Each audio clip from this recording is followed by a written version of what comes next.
Hi, everyone. Welcome. I'm here with Kelsey Elizabeth Myers, and she's a coach and a somatic movement educator. And she's been one of the people in our Invoke Your Clients Magic coach certification program in the Academy for Soul-Based Coaching. And it's been a while since Kelsey took the training. And so we thought it'd be really good to just check in and just have her share about her journey and where it has gotten her so far. So hey Kelsey, I'm so happy that you're here. Welcome. Thank you. I'm so excited to be talking about this with you. And I know it's like she's on like midnight owl hours, which are her fantastic hours, and I like morning, and so we're super ready to do this. Kelsey, 2018 is when we first started kind of checking in with each other, right? And you were like interested and kind of feeling your way into the program. What do you want to share about kind of where you were in your life and what made you decide to take Invoke? Yeah, well, when we had started talking in 2018, I was still kind of like adrift in my life and not very attached to being here in the world. So I had thought that it would be a while before I took Invoke because like I was just not in an even really functional place in my life. But then in the summer of 2019, I was doing a movement medicine workshop and I just felt this presence and commitment to like being here in the world. And I felt a lot more movement. And it came to me that I was like, yeah, I should just do it. And the Invoke 2019 was about to start a couple months later. And I was like, I feel ready. Like, this is the time to do it. And so I did kind of just jump in and kind of find my way through it. Mm, that's beautiful to hear that now, kind of, and also the words that you're giving to that, kind of looking back. I think it's something that that actually quite a few people will recognize, especially when they're identifying as healers, and um, when we're part of this pioneering wave of bringing a new way of being into the world, and there's quite a few people that feel just like that, like, how do I even fit into this thing that is called life, or the way that life works right now? And so sometimes it takes a little while to feel like, oh yes, this is how it can work for me. So it's beautiful that you're presencing that. Thank you. Yeah. Yeah. And so then you took Invoke, and you want to share a little bit about what happened to you in that journey. Yeah, well, I was actually, it's funny because I was reading an old journal recently where I was talking about how I just, didn't feel like I could trust other people or myself. And I was really driven by this like need to know things and control like situations and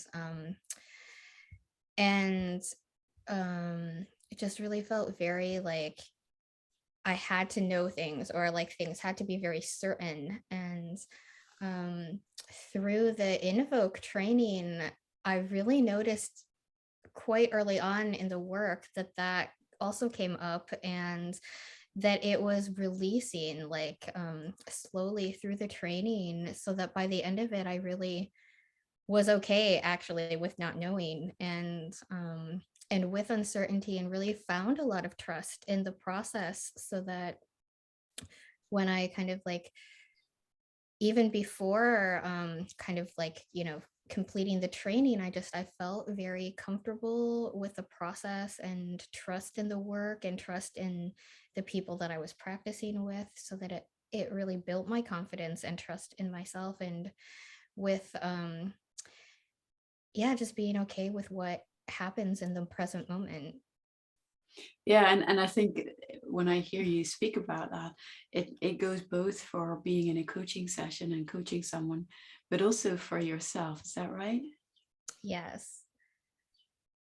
Yeah, because these are two wildly different things for a lot of people. So, it's just it's worth highlighting that yeah, through learning to hold the container for conversations in the way that we do in soul-based coaching, that trust is really well, what is it? It's highlighted, but it's rooted and it's grounded and it's growing. Yeah, gorgeous. Well, and it was just perfect timing for me personally, because I completed Invoke right before the pandemic started, when everything was like uncertain, and I just felt this like calmness and okayness with it, having just gone through the training, that really helped me to stay pretty like um, regulated and steady throughout the whole thing so far. Oh, wow. Oh, I hadn't realized that. That's amazing. Yeah. You had pandemic training. Exactly. Oh, and also because it was on Zoom, right? Because this is like we started doing these trainings live, right? We do coach training live, for who doesn't know that. And we started doing that way, way, way before the rest of the world found out that, that you can do a lot of things on Zoom and actually feel pretty connected, even though we're on all sorts of corners of the world, usually in our training groups. Yeah. Oh, wow. And can you say something about how that has carried you through the last 2 years? Yeah, I mean, I think during the training I was working with this city landscape and this metaphor of having this path that took me to the city, and it was like through working that landscape with several of the people in my cohort, and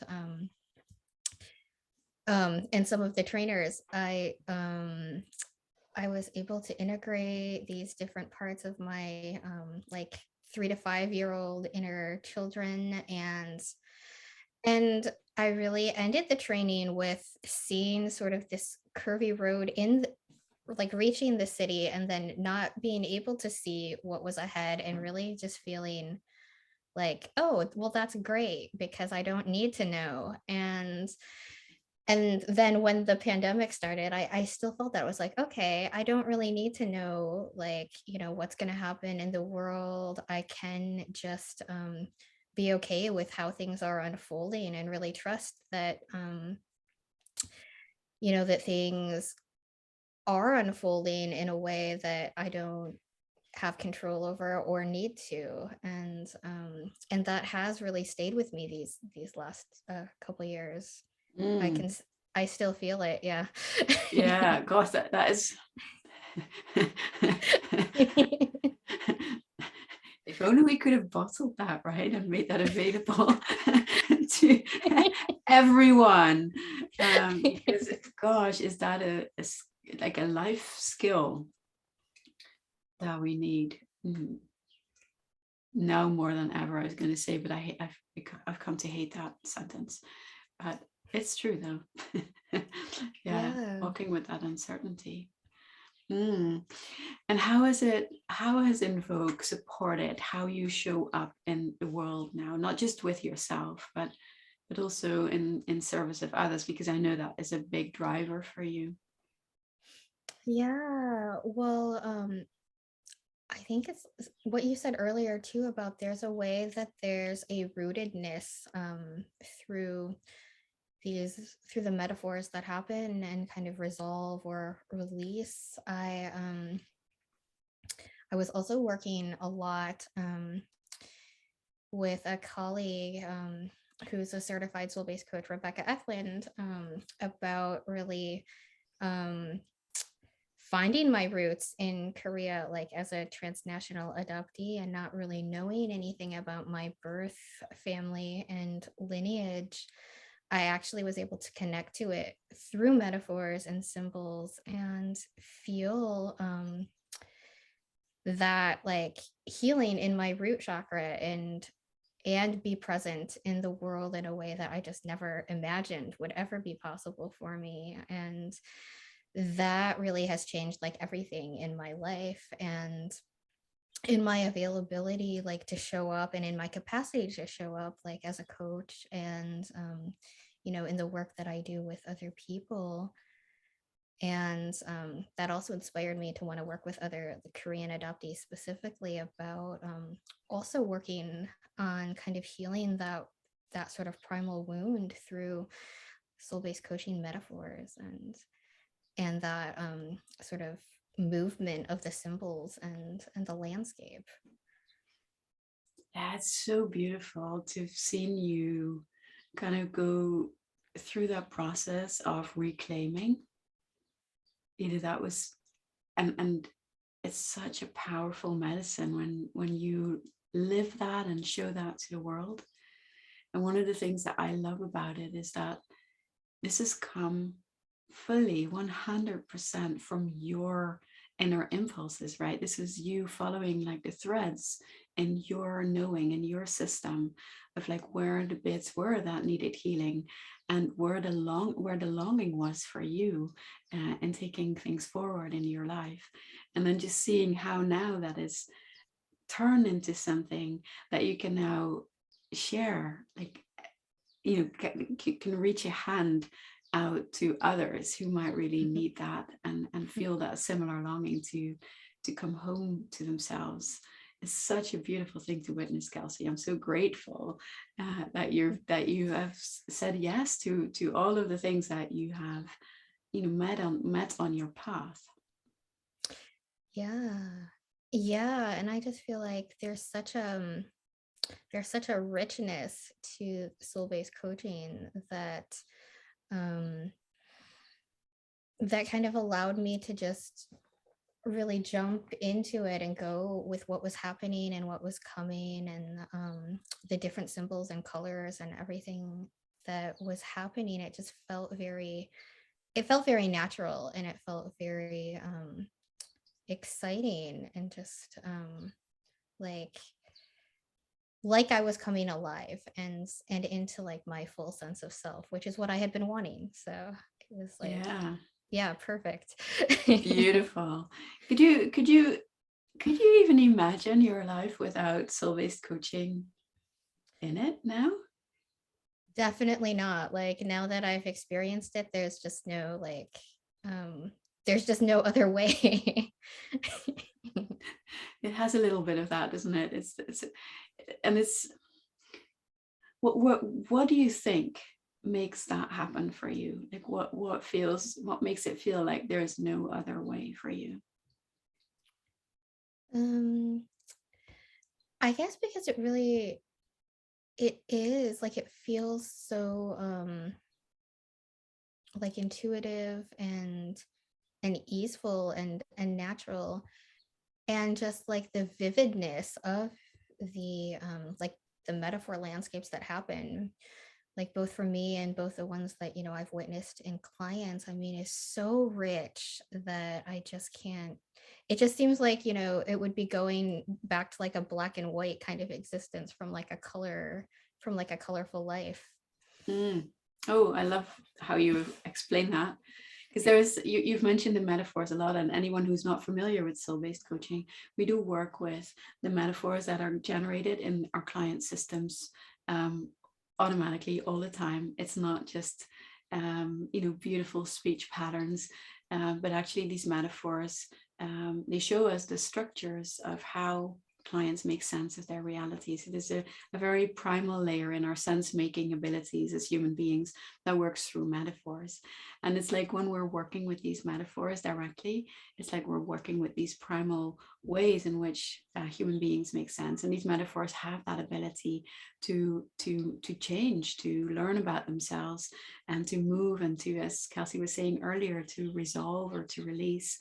And when that happens, there's like a neural repatterning. There's like it comes with energetic release, but it also comes with like a new logic, like a new inner logic to the system about, what are the things that people want to do or not do, how they want to show up.